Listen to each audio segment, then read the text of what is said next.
ఎవడు సుఖి? పూర్వం మాళవ దేశాన్ని పుష్కలుడు అనే గొప్ప రాజు ఏలుతూ ఉండేవాడు. ఆయన మహాభోగి అనిపించుకున్నాడు.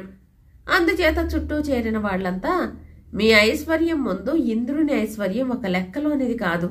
మీ ఖజానాకు ఆ కుబేరుని కోశాగారానికి పోలికే లేదు.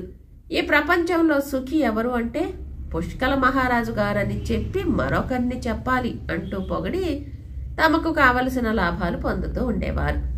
ఆ పొగడ్తలు నమ్మి నా వంటి భోగి సుఖి మరొకడు లేడు కాబోలు అని అనుకునేవాడు రాజు. ఒకనాడు ఆస్థానానికి జ్ఞానధని అనే ఒక మహాత్ముడు వచ్చాడు.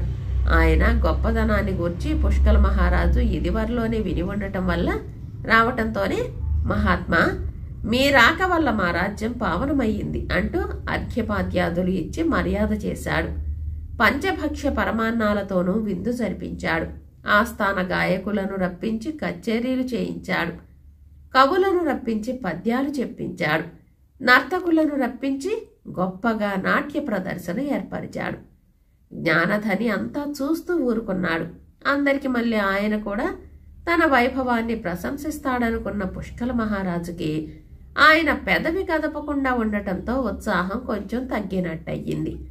ఇక ఉండబట్టలేక, మహాత్మా, తమరు దేశాలు మెట్టి వచ్చిన వారు కదా, నాకన్నా సుఖి ఎక్కడైనా తమకు కనపడ్డాడా అని అడిగివేశాడు. అందుకు జ్ఞానధని, మా ఊళ్ళోనే ప్రతాపుడనే అతనొకడు ఉండేవాడు. అతడు అందరికన్నా సుఖి అని చెప్పవచ్చు అన్నాడు. ప్రతాపుడా? ఎవరతడు? అతని పేరు ఎప్పుడూ నేను విననే లేదే. అటువంటి అనామకుడొకడు నాకన్నా సుఖి అంటే ఆశ్చర్యంగా ఉన్నదే అన్నాడు రాజు. ప్రతాపుడు నీకు మళ్ళీ పేరు ప్రతిష్టలు సంపాదించని మాట నిజమే, కాని సుఖి అని మాత్రం అనిపించుకున్నాడు. కష్టపడి సంపాదించుకుని కడుపు నిండా తిన్నాడు. కొడుకులను కూతుళ్లను కన్నాడు. మనుమల్ని ఎత్తుకున్నాడు. ఏ ఒడుదుడుకులు లేకుండా 60 ఏళ్లు బ్రతికి చివరికి మాతృదేశం కోసం యుద్ధం చేసి వీరస్వర్గం పొందాడు అని చెప్పాడు జ్ఞానధని. పోని ఆ ప్రతాపుడికి తర్వాతనైనా నేను లెక్కకొస్తానా అని అడిగాడు రాజు కొంచెం ఉడుకు మోత్తనంతో. ప్రతాపుని తర్వాత వచ్చేవాళ్లు 2 అన్నదమ్ములు మా ఊళ్ళోనే ఉండేవారు. దేహదార్ఢ్యం కలవాళ్లు, నిర్మల హృదయులు, పరోపకార పరాయణులై మరణయాతన లేకుండా ప్రాణాలు వదిలారు అన్నాడు ధని. రాజుకి కోపం వచ్చింది. ఏదో పెద్దవాడివి కదా అన్న గౌరవం కొద్దీ అడిగితే, ఇదా నువ్వు చెప్పవచ్చింది? ఆ పేదవాళ్ల నాకన్నా సుఖజీవులు అని గద్దించాడు. జ్ఞానధని చిరునవ్వుతో, రాజా, కోపమెందుకు? ఈ ఐశ్వర్యం వైభవం ప్రస్తుతం నీకు సుఖాన్ని కలిగిస్తున్న మాట నిజమే, కాని ఏదీ శాశ్వతం కాదు. నువ్వింకా ఎంతకాలం జీవిస్తావో, చివరి వరకు ఇలాగే గడుస్తుందని ఏం చెప్పగలం అని చెప్పి తన దారిని తాను వెళ్ళిపోయాడు. ప్రభు, ఈ ముసిలివాని గడ్డం చూసి మోసపోయి తమరు వానికి తగని మర్యాదలు చేశారు. ఎద్దుకేం తెలుసు అటుకుల రుచి అన్నట్టు తమ యొక్క వైభవం సౌఖ్యం వీడికేం తెలుసు? సుఖి ఎవరు అంటే ముమ్మాటికి పుష్కల మహారాజు గారే. పుష్కల మహారాజుకి జై అంటూ చుట్టూ ఉన్న వాళ్లంతా ఒక్కమారు ఆయనను స్తుతి చేసి సంతోషపెట్టారు. జ్ఞానధని చెప్పినది అంతా ఒక పీడకలగా భావించి రాజు ఆ మాటలే మరిచిపోయాడు. సంవత్సరం గడిచింది. అంతఃపురంలో రాజు గాఢంగా నిద్రిస్తున్నాడు. శత్రువులు శత్రువులు అన్న కేకలు వినపడ్డాయి. ఉలిక్కిపడి లేచాడు. ప్రభు, సామంతరాజు మహాబలుడు సేనతో కోటను చుట్టుముట్టాడు. మనవాళ్లు నిలబడి యుద్ధం చేస్తున్నారే కాని లాభం లేదు అన్నారు రాజభటులు. మరో క్షణానికి మహాబల మహారాజుకి జై అంటూ శత్రు సైనికులు కోట ప్రవేశించటం పుష్కలుడే చూశాడు. ఇంకా ఒక్క క్షణంసేపు ఉపేక్ష చేసిన ప్రాణాలు దక్కవని తన రాజదుస్తులకు మారు మామూలు దుస్తులు వేసుకుని ప్రాణం కాపాడుకోవడానికని ప్రయత్నించాడు రాజు. ఎవడో పారిపోతున్నాడు, పట్టుకోండర్రా అన్నాడు శత్రువుల తరపు సేనాని. అతడు పుష్కరుడన్న సంగతి తెలియక ఎవడో సామాన్యుడు అనుకుని శత్రు సైనికుడొకడు నరికేయటానికి కత్తి ఎత్తాడు. పుష్కరుడు ఇంకా బ్రతకటం కన్నా చావటమే మేలు అనుకుని, ఏది చంపు అంటూ ధైర్యంగా ఎదట నిలబడ్డాడు. కాని ఆయన వెంట 2వ కుమారుడు ఉన్నాడు. అతను మోగవాడు. తండ్రికి రాబోతున్న అపాయాన్ని చూసి, నా తండ్రి పుష్కల మహారాజు, చంపకండి అని చెప్పబోయాడు. చిత్రం, అతనికి ఆ గాభరాలో నోరు పగిలి మాటే వచ్చేసింది.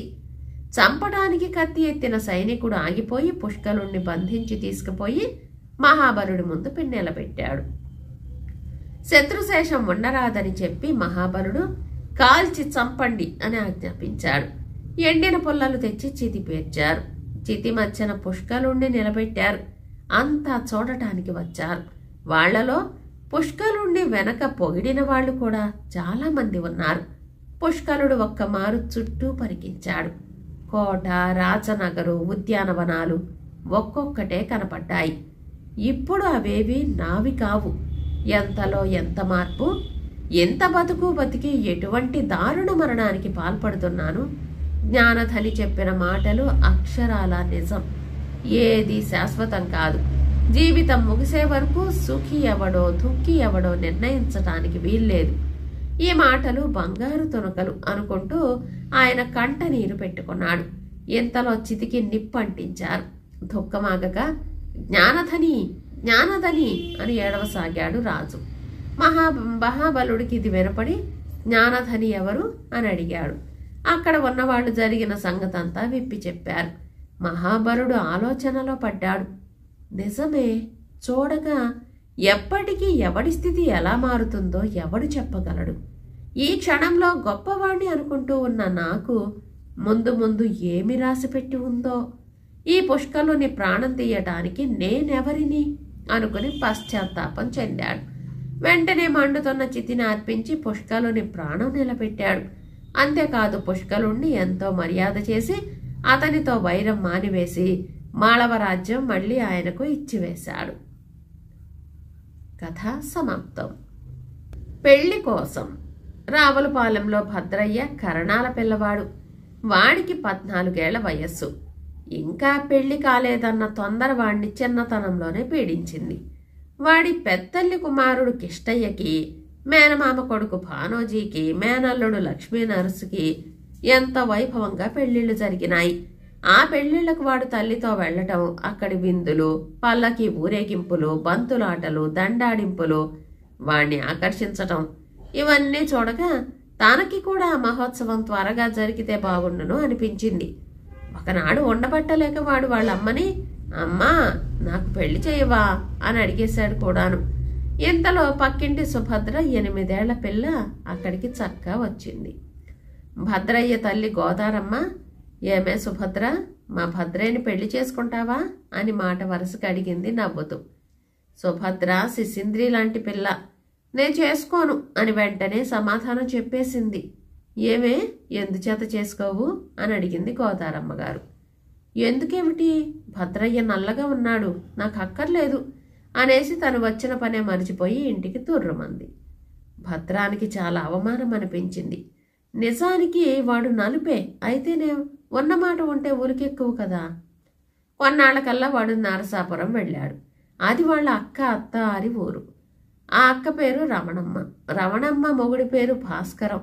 ఆయన భద్రయ్యకు మళ్ళీ కాకుండా పచ్చగా పనస తొనలాగా బంగారు ఛాయతో మెరుస్తూ ఉంటాడు.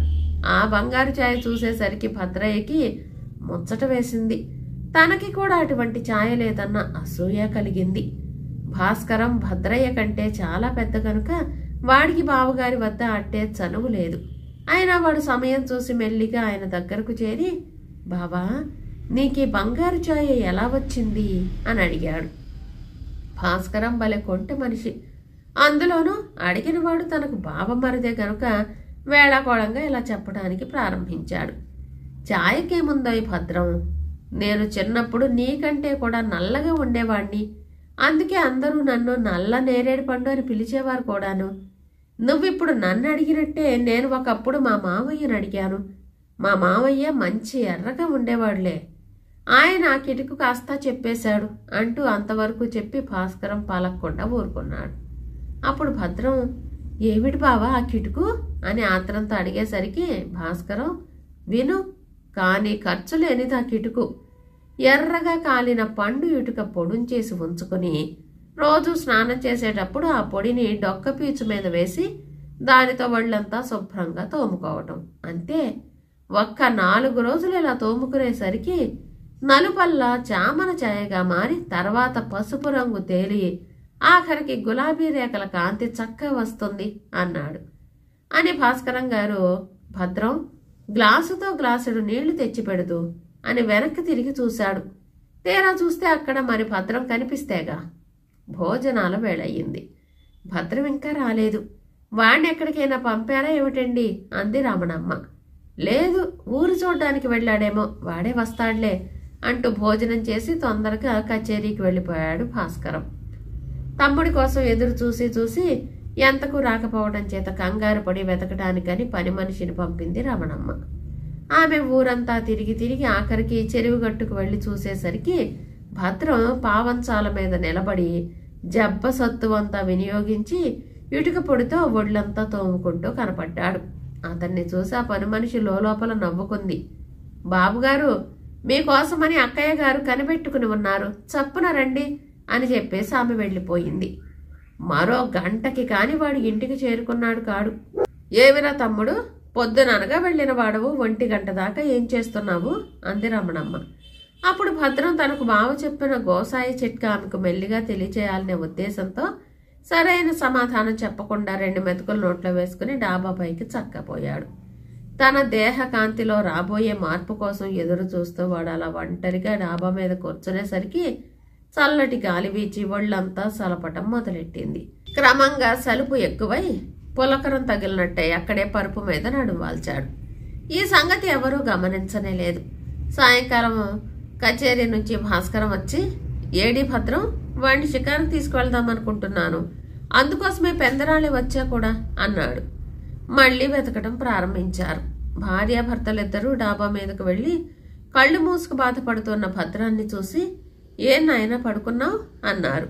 జ్వరం తగిలిందేమో అని వంటి మీద తుండుగుడ్డ వత్తిగించి చూసేసరికి ఒళ్ళంతా గీసుకుపోయి ఎర్రగా కనిపించింది. రమణమ్మ ఆశ్చర్యపోయింది. భద్రం ఆమెకు సమాధానం చెప్పకుండా భాస్కరంతో, బావా, నువ్వు చెప్పినట్టే నా వంటి రంగు మారింది సుమా అన్నాడు. 4 రోజులు తోమితే గాని ఈ రంగు రాదన్నావు నువ్వు. అంతవరకు ఎవడాగుతాడని చెప్పేసి నేను ఇవాళే 4 ఇటుకలు తెచ్చి పొడుంచేసి ఇవాళే అంత పొడుము పెట్టి తోమేసుకున్నాను. ఒళ్ళంతా ఆ పాడు నలుపుపోయి చక్కటి రంగు వచ్చింది కాదు అంటూ సంబరపడుతూ అడిగాడు.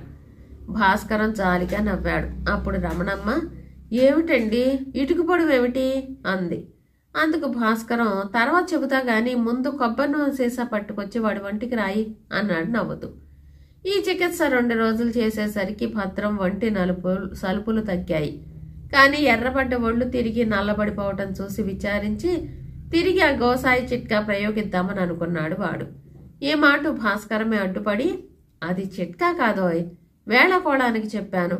ఎంతకీ నువ్వు నల్లగా ఉంటే వచ్చిన లోపమేమిటి? పెళ్లి కాదని భయపడకు, నాకు అమ్మాయి పుడితే నీకే ఇచ్చి పెళ్లి చేస్తా, తెలిసిందా అని ధైర్యం చెప్పాడు.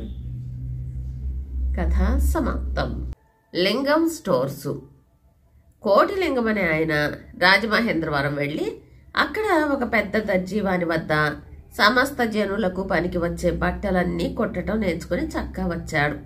తన ఊళ్ళో వాళ్ళకి ఆ మాదిరి దుస్తులన్నీ తక్కువ మజూరీకి కుట్టిపెట్టి రోజు ఎలాగలేదన్నా 2-3 రూపాయల దాకా కళ్ళ చూసేవాడు. అతని భార్య చాలా పొదుపరి. వచ్చే రాబడిలో సగమే ఖర్చు చేసి సగం నిలవ వేసేది. ఇలా ఉండేసరికల్లా 4-5 ఏళ్లలో ఒక 1000 రూపాయలు పోగయ్యాయి. ఆ డబ్బు పెట్టి వాళ్ళు మంచి భూమి కొనుక్కున్నారు. రోజులు సుఖంగా వెళుతూ ఉండగా ఇంతలో యుద్ధం వచ్చి మిలిటరీ వాళ్ళకి దుస్తులు కుట్టడానికి కాంట్రాక్టులు బయలుదేరినాయి. ఎక్కడెక్కడి దర్జీలని బోలెడంత ఆశ చూపి కాంట్రాక్టర్లు లాక్కుపోసాగారు. ఇక్కడ ఎంతకాలం ఉన్నా రోజు 2 రూపాయలు రావటం దుర్ఘటం. నాతో మద్రాసురా, నెలకు 200 ముట్ట చెబుతా అంటూ ఒక కాంట్రాక్టరు కోటిలింగాన్ని చెన్నపట్నం లాక్కుపోయాడు. చెన్నపట్నంలో 300 మిషన్ల మధ్య మిషను పెట్టుకుని రాత్రనక పగలనక కోటిలింగం పంట్లాములు కోట్లు కుట్టేవాడు. కుట్టగా అతగాడి మెదడులో ఒక ఆలోచన ప్రవేశించింది. శ్రమంతా మనం పడుతోంటే చూస్తూ ఉండగా లాభాలన్నీ కాంట్రాక్టర్ కొట్టేస్తున్నాడే, మనంతట మనమే ఒక చిన్న కాంట్రాక్టు తీసుకుంటే ఇంకా ఎక్కువగా లాభాలు సంపాదించవచ్చు కదా అని. ఈ ఆలోచనతో అతను ఆ పని మానేసి తనే ఒక చిన్న కాంట్రాక్టు తీసుకున్నాడు. కాంట్రాక్టర్లకి గొడ్డ కొనడానికి పెట్టుబడికి డబ్బు కావాలి కదా. కోటిలింగం భూమి అమ్మేసి సొమ్ము తెచ్చాడు. మొదట అతని భార్య భూమి అమ్మొద్దని గోల పెట్టింది గాని కాంట్రాక్టులో 5,000 లాభం రాగానే ఉబ్బి తబ్బిబ్బై ఆ 5,000 పెట్టి మళ్ళీ భూమి కొనేయమంది. కాని అతను ఎంత మాత్రం ఒప్పుకోలేదు. జోదంలో గెలిచిన వాడెప్పుడు ఆ డబ్బుతో తృప్తిపడి వెళ్ళడు. ఇంకా ఎలాగైనా గెలవాలన్న ఆశతో కొత్త పందాలు వేస్తాడు. అలాగే కోటిలింగం కాంట్రాక్టు మీద కాంట్రాక్టు పుచ్చుకుని కోటీశ్వరుని అవుదామని అనుకున్నాడు. కానీ దురదృష్టవశాత్తు అంతలోనే యుద్ధం ఆగిపోయింది. దానితో గుడ్డల కాంట్రాక్టులు నిలిచిపోయినాయి. అయితేనేం చేతిలో డబ్బు ఆడుతోంది కనుక దాన్ని వ్యాపారంలో పెట్టి లాభాలు తీయాలన్న బొబ్బలాటం ఎక్కువైంది కోటిలింగానికి. ఆలోచించగా రెడీమేడ్ బట్టల షాపు పెట్టాలని తోచింది. తోచటమే తడవుగా వీధిలో ఒక పెద్ద భవంతి అద్దెకు తీసుకుని లింగం స్టోర్స్ అనే బోర్డు ఒకటి వేలాడదీసి జోరుగా వ్యాపారం సాగించాడు. అంతటితో అతను ఊరుకోలేదు.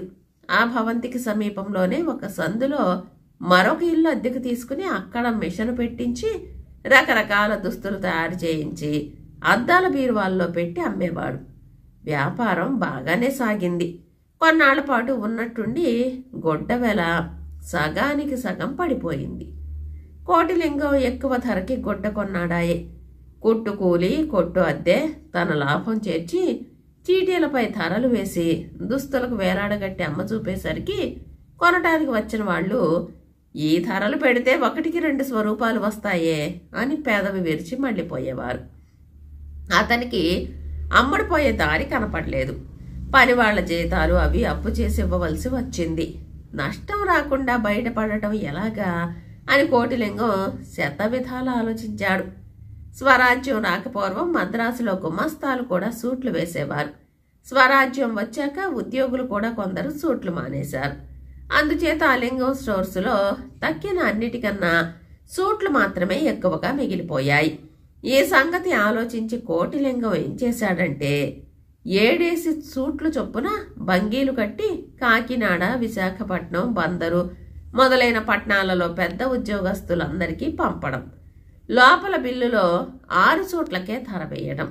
బంగీని అందుకున్నవాడు అది విప్పి చూసుకుని బిల్లు 6 సూట్లకే ఉండటం, సూట్లు 7 ఉండటం చూసి స్టోర్స్ వాళ్ల పొరపాటు మూలాన ఒక సూటు ఉచితంగా తనకు దక్కిందనుకుని సంతోషిస్తాడు. ఆ సంతోషంలో సూట్ల ధర ఎక్కువగా ఉందన్న సంగతి చూసుకోకుండా బిల్లు ప్రకారం 6 సూట్లకే సొమ్ము మనీ ఆర్డర్ చేసేస్తాడు. ఇది అతడు చేసిన ఉపాయం. కోటిలింగం తన ఆలోచనను బిల్లులు రాసే గుమాస్తాతో చెప్పాడు. అందుకు వెంటనే అతగాడు, బాగానే ఉంది, పాత చీటీలు తీసి పారేసి కొత్త చీటీలు తగిలిద్దాం మరి అన్నాడు. కోటిలింగం ఇలా ఒకే ఒక్క బంగి పంపించాడు. బందరు నుంచి ఎవరో ఒక కాలేజీ కుర్రవాడు వస్తే అతన్ని అడిగి అక్కడ కాలేజీలో లెక్చరర్ల చిరునామాలన్నీ వివరంగా తెలుసుకున్నాడు. వాటిలో ఒకటి ఓటీవీ రావు ఎంఏ. ఆయన పేరు చూస్తే సూట్లు వేసుకునే బాపతే అని తోచి కోటిలింగం తన మొదటి బంగీని రావు గారికే పంపాడు. 3 రోజులు గడిచాక బందరు నుంచి రావాల్సిన మనీ ఆర్డర్ కోసం రోజు ఎదురు చూసేవాడు. కోటిలింగం ఆ రోజున పోస్ట్ బంట్రోతు తమ స్టోర్స్ గుమ్మం ఎక్కుతుంటే అతనికి బ్రహ్మానందం కలిగింది. మనీ ఆర్డరేనా ఏమిటి అని జవానుని ఆత్రంతో ప్రశ్నించాడు. అందుకు అతను తడుముకోకుండా, కాదు సార్, పార్సిల్ వచ్చింది అన్నాడు. ఆ ప్రొఫెసర్ పార్సిల్ తిరగొట్టేసి ఉంటాడు అన్నాడు గుమాస్తా. నిజమే, ఆ స్టోర్ నుంచి వెళ్లిన పార్సిలే తిరిగి వచ్చేసింది. కానీ అది విప్పి మళ్లీ ప్యాక్ చేసినట్టుగా కనపడింది. కోటిలింగం మాత్రంతో తనే స్వయంగా పార్సిల్ విప్పి చూశాడు. చూసుకునేసరికి తాను పంపిన 7 సూట్లకి బదులు 6 సూట్లే తిరిగి వచ్చాయి. బంగీలో ఒక ఉత్తరం కూడా ఉంది. లింగం స్టోర్స్ ప్రొప్రైటర్ గారికి 536 తిరువళిక్కేణి హైరోడ్డు, మద్రాసు. అయ్యా, తాము పంపిన 6 సూట్లను ఆ బాపతు బిల్లును ఇందులో తిప్పి పంపుతున్నాను. నాకు సూట్లు వేసుకునే అలవాటు లేదు. ఓటీవీ రావు. ఆ జాబు చదువుకోవడంతోనే కోటిలింగానికి వళ్ళు మండింది. సూటుకు సూటు కొట్టేశాడు, అలవాటు లేదుట. మరి ఆ కొట్టేసిన సూట్ ఏం చేస్తాడో అన్నాడు లోపల బాధపడుతూ. ఆ మాట గుమాస్తా అందుకుని, వాళ్ళ అబ్బాయికి తొడుక్కోమని చెప్పి ఇచ్చి ఉంటాడండి అన్నాడు. తన పాచిక పారలేదు కదా అని కోటిలింగం ఎంతగానో విచారించాడు. కథ సమాప్తం. జింక మంత్రం. పాపయ్య పరమలోభి. కష్టపడి లక్షలు ఆర్జించాడు. అయితేనేం ఆశకు అంతు కనపడలేదు. ఇంకా ఎలా లోకాన్ని కొల్లగొట్టడమా, ఎలా పోషాణం నింపుకోవటమా అనే ఎంతసేపు ఆలోచిస్తూ ఉండేవాడు. ఒక రోజున అతని చిన్ననాటి స్నేహితుడు కోదండపాణి కనపడి పలకరించి క్షేమ సమాచారాలు చెప్పమని అడిగాడు. అందుకు పాపయ్య, ఏం చెప్పమంటావయ్యా నేస్తం, ధరవరలు మందగించినాయి, వస్తువు కొనే నాథుడే లేడు, వర్తకం స్తంభించిపోయింది, ఎప్పటికైనా దేశంలో కాటకం పడితే కదా వర్తకుడికి పంట అంటూ తన బాధలు వెల్లడించాడు. అప్పుడు కోదండపాణి, పాపయ్య, ఇంత అనుభవం గడించావన్న మాటే గాని ఈ పాటిదానికి అంత ఇదైపోతున్నావేమిటి? నా సంగతి తెలుసో లేదో ఈ మధ్య మలయాళ దేశం వెళ్ళి మహామహా మంత్రాలన్నీ నేర్చుకుని ఇప్పుడే వచ్చాను. మలయాళ మంత్రాలంటే సామాన్యమనుకున్నావా ఏం? పిలిస్తే పలుకుతాయి. అయితే ఇప్పుడు నీకు దేశంలో కాటకం పట్టిస్తే సరిపోతుందా? ఒక్క ఈ దేశంలోనే కాదు, కావాలంటే లోకమంతటా పట్టించగలను, చూదు గాని నా తడాక అన్నాడు. ఈ మాటలకు పాపయ్య పొంగిపోయాడు. నిజంగానేనా కోదండపాణి? నిజంగా మంత్రం కట్టి మన రాజ్యంలో కాటకం పట్టించగలవా? అలాగే చెయ్యగలిగిన నాడు నిన్ను ధనవంతుణ్ణి చేయకపోతానా అన్నాడు. అనేసరికి, మాటలెందుకు పాపయ్య, దినుసులన్నీ గుత్తకొని గోదాముల్లో నిల్వ వేయించు, తర్వాత సంగతి నేను చెబుతాగా, వాగ్దానం మటుకు మరిచిపోకు, ఇక చూసుకో నా తడాక అని చెప్పి వెళ్ళిపోయాడు. ఇంటికి చేరుకున్న కోదండపాణి ఆ పట్టు 21 రోజు దీక్షగా కూర్చుని ఉగ్రమైన జపం ప్రారంభించాడు. ఆఖరున ఒక జింకను సంపాదించుకువచ్చి దానిని మంత్రించి వదిలిపెట్టాడు. దాని మెడకు ఇది పాపయ్య జింక అని ఒక బిళ్ళ కూడా కట్టాడు. ఆ జింక ఇష్టం వచ్చినట్టల్లా రాజ్యంలో తిరగసాగింది. అది పాపయ్య గారిది అని తెలిసి ఎవ్వరూ ఏమీ అనేవాళ్ళు కాదు. చిత్రమేమిటో గాని ఆ జింక మెట్టినంత మేరలో గడ్డి పరక సైతం మొలకెత్తకుండా పోయింది. ఈ విధంగా అది వరసన 3 ఏళ్ల పాటు తిరుగులాడేసరికి రాజ్యమంతటా కాటకం పట్టేసింది. కరువు బాధ భరించలేక ప్రజలు కటకటలాడిపోయారు. ఆ జింక పగలల్లా స్వేచ్ఛగా తిరిగి రాత్రి అయ్యేసరికల్లా వచ్చి కోదండపాణికి తెలియకుండా అతని ఇంటి ముందే నడుంవాల్చేది. ఇందునుంచి రాజ్యానికి ఎగ్గు తలబెట్టిన అతనికే దారిద్ర్య బాధ పట్టి పల్లార్చసాగింది. రాజ్యంలో క్షామం ప్రవేశపెట్టి తనకు ఏమీ లోటు లేదని సంతోషిస్తున్న కోదండపాణికి ఏ విధంగా దారిద్ర్యం పట్టి పీడించేసరికి కారణమేమిటో ఎంతకూ బోధపడక అతను కలవరపడసాగాడు. ఒకనాటి రాత్రి ఏదో సందడి వినిపించగా నిద్రలో ఉన్న కోదండపాణి గభీమని లేచాడు. చూస్తే తను వదిలిపెట్టిన జింకే తన గుమ్మం ముందుకొచ్చి పడుకొని ఉంది. ఓసి నీ తాడు తెగ, ఏమిటో అనుకున్నాను, ఇదా నా దరిద్రానికి హేతువు?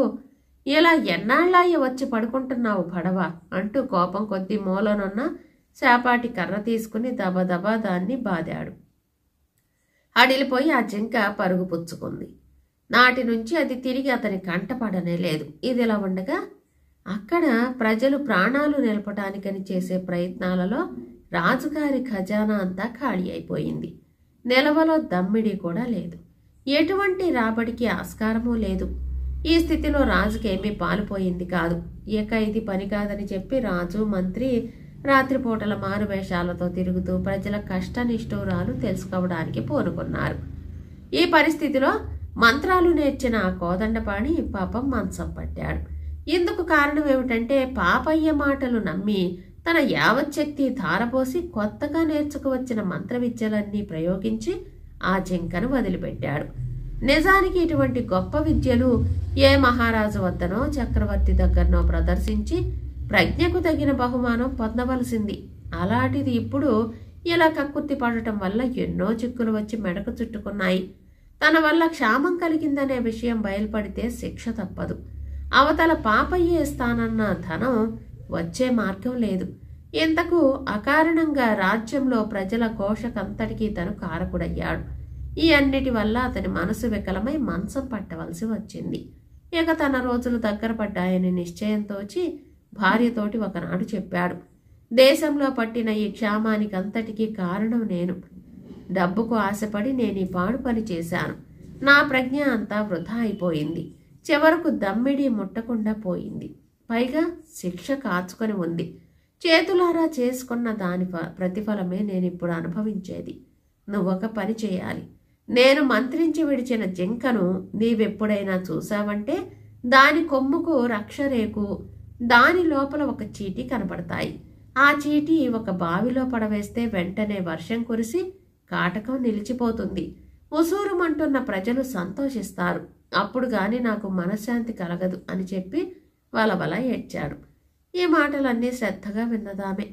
ఒకరోజు రాత్రి రాజు మంత్రి నగరమంతా తిరిగి ఊరి చివరకు వచ్చేసరికి ఒక పూరి గుడిసె కనిపించింది. ఆ గుడిసెలో ఎవరో తమ జీవితంలోని కష్ట సుఖాలను గురించి వలపోసుకుంటున్నారు. మన రాజ్యమేలే రాజు ధర్మప్రభువు ఆయనే.